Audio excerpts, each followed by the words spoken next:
रोडों पे पड़ने के लिए हमारे घर का नाश हो जाएगा, ठेका नहीं खुलेगा। आम गांजा बिकता है, खुलेआम गांजा बिकता है। मेरे लोंडे का दिमाग चल रहा गांजा पी पी के। 1 साल हो गया मेरे लोंडे का अस्पताल से और क्या अपनी माँ को और बहन को पिलाए पहले दारू और फिर दुनिया को दिखाए उनको तमाशा कैसे पी के झूमती है वे। ये इतना कमीना आदमी है, इसके जितने भी बुराई करें उतनी बुराई कम है। यहाँ पे स्कूल है, बच्चे आते हैं, छोटे छोटे बच्चे आते हैं, सारी कॉलोनियाँ हैं, कॉलोनी के बाहर तुम शराब की दुकान खोलें, ये कौन सी नीति है? कौन से केजरीवाल सरकार की नीति है? इसने बिजली पानी फ्री दे करके क्या हम पे एहसान कर दिया? नमस्कार, मैं हूँ राजेश भसीन और आप देख रहे हैं फर्स्ट न्यूज विद आरबी। इस वक्त मैं खड़ा हूँ बाबरपुर विधानसभा क्षेत्र के 100 फुटा रोड पे। आप ये रोड दिखाइए और मेरे पीछे जो है पीसीआर की वैन भी खड़ी हुई है। सर, आपको क्या सूचना मिली थी यहाँ आने की? आपको जो सूचना मिली किस आधार पे आप आए? हम नहीं बता। ये ऑन ड्यूटी है और शायद ये कुछ नहीं बताएंगे। मैं आपको बता दूं यहाँ पर मामला क्या है, मसला क्या है, मैं आपको बता रहा हूँ। मेरे ठीक पीछे आप देख रहे हैं, इधर दिखाइए, आप इधर आइए मेरे सामने। मेरे ठीक पीछे आप देख रहे हैं जहां ये महिलाएं, प्रदर्शनकारी महिलाएं बैठी हुई हैं। यहां पर एक लिकर शॉप यानी शराब का ठेका खोला जा रहा है रिहायशी बस्ती के अंदर। मैं आपको दिखा दूं, इधर आइए, आप खड़े होइए। बिल्कुल इसी के साथ, इस दुकान के साथ ये एक मार्शल आर्ट का स्कूल है और मेरे साथ देखिए ये छोटे छोटे बच्चे। बेटे, आपका नाम क्या है? विहान। क्या? विहान। और आपका? वान्या। बेटे, आप ये बताइए, आपके साथ में ये जो शराब की दुकान खुल रही है, क्या आप इसको अच्छा समझते हैं? नहीं, खराब है, गंदा। क्यों अच्छा नहीं समझते? गंदी चीज है। देखिए, एक छोटा सा बच्चा जो मात्र 6 या 7 वर्ष का है, 10-12 साल की बच्ची है, वो भी कह रहे हैं कि हमारे स्कूल के साथ शराब की दुकान नहीं खुलनी चाहिए। पहले शराब की दुकान होती थी, किसी बस्ती के कोने पे होती थी, एकांत स्थल में होती थी, लेकिन केजरीवाल की देखिए आप राजनीति कि दिल्ली के रिहायशी इलाकों में शराब के ठेके खुलवाए जा रहे हैं। यह नतीजा है मुफ्त बिजली और पानी का। ये मुख्यमंत्री जो पंजाब में जाकर ऐलान करता है कि मैं पंजाब में शराब बंदी करूंगा क्योंकि वहां की जनता नशे से त्रस्त है, लेकिन यहां पर दिल्ली में नशे का खुला कारोबार किया जा रहा है। ये कह रहे हैं कि 760 करोड़ रुपए का रेवेन्यू यानी राजस्व दिल्ली को आएगा, लेकिन क्या ये राजस्व जो रोहिंग्या मुसलमान जो देशद्रोही हैं उनकी बस्तियों में पहुंचाया जाएगा या मौलानाओं की तनख्वाह पे खर्च किया जाएगा, मस्जिदों के जो अर्धलैया उनकी तनख्वाह पे खर्च किया जाएगा? मैं पूछना चाहता हूं, बहन जी, आप यहां पर खड़ी हैं, आप अपना नाम बताइए, आपका नाम क्या है और आप यहां प्रदर्शन क्यों कर रही हैं? छोड़ दीजिए आप। अच्छा, मेरा नाम मन्नू चौहान है, मैं यहीं की रहने वाली हूँ, गली मोहल्ले की। और यहाँ पे शराब की दुकान रिहायशी इलाकों में जहाँ पे स्कूल है, बच्चे आते हैं, छोटे छोटे बच्चे आते हैं, सारी कॉलोनियाँ हैं, कॉलोनी के बाहर तुम शराब की दुकान खोलें, ये कौन सी नीति है? कौन से केजरीवाल सरकार की नीति है? इसने बिजली पानी फ्री दे करके क्या हम पे एहसान कर दिया जो हमारे छोटे छोटे बच्चों को बर्बाद करने चाह रहा है? चाहे ये केजरीवाल हमारे, एक तो इसने राजनीति के चक्कर में बिजली पानी किसी का भी फ्री नहीं आ रहा, पानी का बिल देखो किसी का नहीं, वो वोट तो आपने दिया था ना केजरीवाल को। यही तो गलती की सारी महिलाओं ने, यही तो गलती की महिलाओं ने, फ्री के चक्कर में ऐसे गंदे आदमी को राजगद्दी में बैठा दिया जो इस लायक था ही नहीं है। ये इतना कमीना आदमी है, इसके जितने भी बुराई करें उतनी बुराई कम है। अच्छा, एक बात बताइए बहन जी, आपका पहले आप अपना नाम बताइए, आपका नाम क्या है? मेरा नाम विनीता वर्मा है।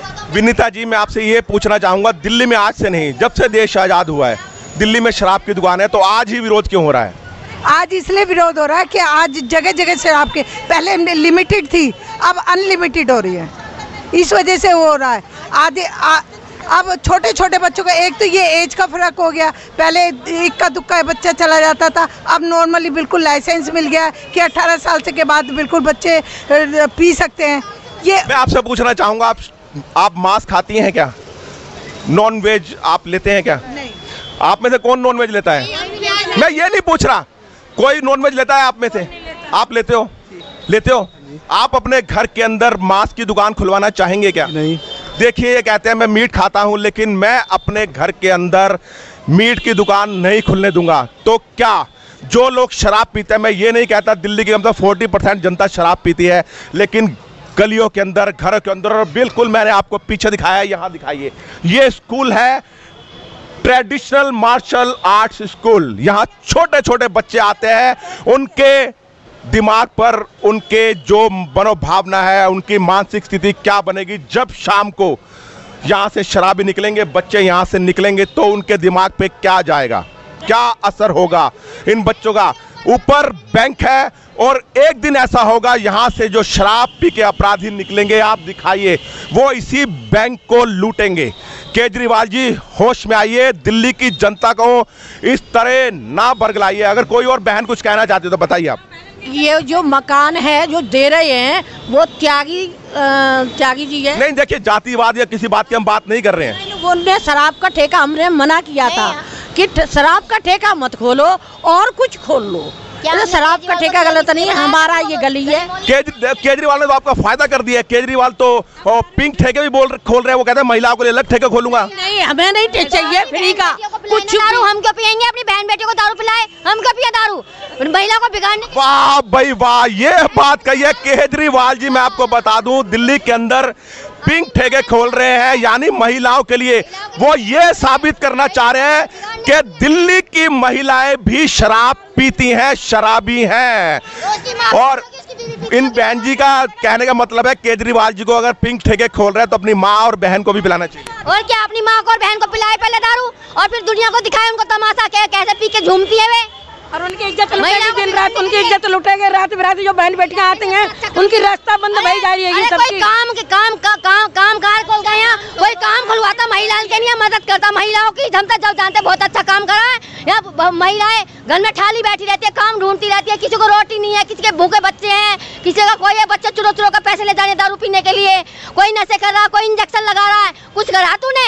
यहाँ नशा बिकता है सारे आम खुले आम। कोई गांजा बेच रहा है, कोई अफीम बेच रहा है, कोई दारू बेच रहा है चोरी से। क्या करा है केजरीवाल? तो कहते हैं मैंने दिल्ली को लंदन बना दिया, पेरिस बना दिया, स्विट्जरलैंड बना दिया। खुलेआम गांजा बिकता है, खुलेआम गांजा बिकता है। मेरे लोंडे का दिमाग चल रहा गांजा पी पी के।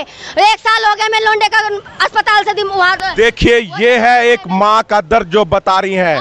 आज मेरा 1 साल से मेरा बच्चा अस्पताल में पड़ा है, ई बास के अंदर में पड़ा है, यही नशे कर कर कर गांजा पी पी कर। केजरीवाल उस तरफ तो ध्यान नहीं देते और पंजाब की जनता को बरगलाने के लिए पहुंच गए हैं। उत्तराखंड की जनता को फिर लालच दे रहे हैं 300 यूनिट बिजली का। और आपने सुना महिलाएं क्या कह रही हैं, दिखाया था मेरे पीछे ये जो महिलाएं खड़ी हैं, ये इस लिकर शॉप के खिलाफ यानी शराब के ठेके के खिलाफ प्रदर्शन कर रही थी। और इनका प्रदर्शन रुकवाने के लिए थाना शाहदरा से कुछ पुलिसकर्मी आए हैं, मैं उनसे बात करना चाहूँगा। सर, आप यहाँ पर आए हो, आप किसी कंप्लेंट के आधार पे आए हैं? ये पब्लिक इकट्ठी हो रही है, धरना प्रदर्शन होना इसलिए आए हैं। देखिए, धरना प्रदर्शन तो ये हमारा अधिकार है, हम स्वतंत्र देश के अंदर रहते हैं और धरना प्रदर्शन करना महिला का मौलिक अधिकार है। आप क्या इस धरने प्रदर्शन को रुकवाने के लिए आए हैं? नहीं, हमारे सीनियर अधिकारी जवाब देंगे, इसमें हम कोई जवाब नहीं दे सकते। ये जो यहाँ पर आए हुए हैं विवेचना अधिकारी, ये कह रहे हैं हम इस वाक्य में किसी तरह का कोई भी हम उत्तर नहीं दे सकते। हमारे जो शीर्ष अधिकारी हैं यानी उच्चाधिकारी, एसीपी स्तर के, डीसीपी स्तर के या एसएचओ ही आपको बयान दे सकते हैं। लेकिन देखिए, इधर आप देखिए, ये जो महिलाएं हैं अपने घर को छोड़कर आई हैं, वो इसलिए छोड़कर आई हैं कि अपना घर बचाने के लिए। इनमें सबके बच्चे युवा हैं, किसी का भाई है, किसी का कोई भतीजा है। वो बच्चे यहाँ पर इसी लिकर शॉप पर आकर शराब पिएंगे और जुर्म करेंगे। मैंने आपको पहले भी दिखाया था, इधर आइए मेरे साथ, मेरे कैमरामैन पर्सन मेरे साथ, आप यहाँ दिखाइए, बिल्कुल ठीक। 1 मिनट जरा थोड़ा साइड दीजिए, आप इधर आइए। बिल्कुल पीछे आप देखिए, यहाँ पर योगा की क्लास लगती है, मार्शल आर्ट की क्लास लगती है। लेकिन केजरीवाल ने जैसे कानून अंधा है, आंखों पे पट्टी बांध रखी है, उसी तरह केजरीवाल ने भी अपनी आंखों पर पट्टी बांध रखी है, तुष्टीकरण की नीति अपना रखी है। दिल्ली वालों को शराब के जुनून में डुबोना चाहते हैं और वहीं पंजाब के इलेक्शन में वहां जाकर शराबबंदी की बातें करते हैं। दिल्ली वालों को मुफ्त का झांसा दिया, पानी का, बिजली का, और यही झांसा अब जाकर दे रहे हैं उत्तराखंड वालों को। जागो देशवासियों, जागो और इस धूर्त को पहचानो। चाहे मेरे ऊपर मुकदमा हो जाए, मैं एक रिपोर्टर की हैसियत से मुझे यह बात नहीं कहनी चाहिए। मेरे भी बच्चे युवा हैं, जब वो मैं इस गली में रहता हूं, वो यहां से बाहर निकलेंगे, कहीं ना कहीं उनका मन ललचाएगा। एक क्वार्टर हम भी पी के देखे कैसा लगता है। क्या ये बच्चों के जीवन के साथ खिलवाड़ नहीं है? यह यक्ष प्रश्न है और इसका फैसला यहाँ की जनता करना है, आपने करना है। यहाँ ठेका खुलना चाहिए या नहीं खुलना चाहिए? बताइए आप, यहाँ ठेका खुलना चाहिए? देखिए कितना रोष है और यहाँ की जनता कह रही है यहाँ ठेका नहीं खुलना चाहिए। नहीं खुलेगा, हम मर जाएंगे, ठेका नहीं खुलेगा, मरेंगे करेगा। हम कहते हैं दिल्ली की जनता को बर्बाद करने के लिए ठेका बंद कर देना चाहिए। कमाई नहीं है, महंगाई बढ़ चुकी है, इसलिए केजरीवाल जी से अनुरोध है कि बिल्कुल ये काम बंद कर देना चाहिए। गरीब आदमी पिस रहा है, इसमें क्या करे? बच्चों को रोटी नहीं, शराब पीने के लिए छोड़ दिया जाए, उन्हें बिल्कुल बंद कर, शराब को ठेका खुलना ही नहीं चाहिए। ये एक महिला की आवाज नहीं है, एक माँ की आवाज है जिसका दर्द है। बिल्कुल बंद होना चाहिए ठेके, और ये गुटके पुटके चल पड़े बच्चों को बिगाड़ने के लिए, ये भी बंद होने चाहिए। शराब भी चली रोडों पे पढ़ने के लिए, हमारे घर का नाश हो जाएगा, ठेका नहीं खुलेगा। माताएं बहनें गुहार लगा रही हैं कि ये ठेके बंद हो जाएंगे, क्योंकि इस शराब की वजह से कहीं हमारा घर ना बर्बाद हो जाए। बहुत मन व्यथित है, व्याकुल है, कहने को मेरे पास शब्द नहीं है। केजरीवाल जी, इस नीति पर आप दोबारा विचार कीजिए, नहीं तो आने वाले आगामी चुनाव में, निगम के चुनाव में और विधानसभा के चुनाव में आपको भुगतना पड़ेगा। बस इतना ही कह दूंगा, हो जाइए होशियार और खबरदार।